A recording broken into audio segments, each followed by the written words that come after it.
আসসালামু আলাইকুম। আপনারা আজকে যে ভিডিও দেখাচ্ছি অতি আকর্ষণীয় ভিডিও। আপনারা বিভিন্ন সময়ে বিভিন্ন তাজা মাছ দেখেছেন। কিন্তু কখনো দেখেছেন ইলিশ তাজা মাছ?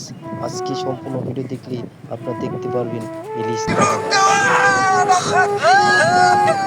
দেখছো না পড়বে না ধরছি মারবে কাপে দেখতে না এটা তোরা মাছ সাজিয়ে দাও খালি একটাই গাল দিয়ে গেছে এটা গাল দিয়ে দেন ইলিশের মৌসুমে না হলেও পূর্ণিমার সময় জেলেদের জালে উঠেছে বিভিন্ন আকারের তাজা ইলিশ।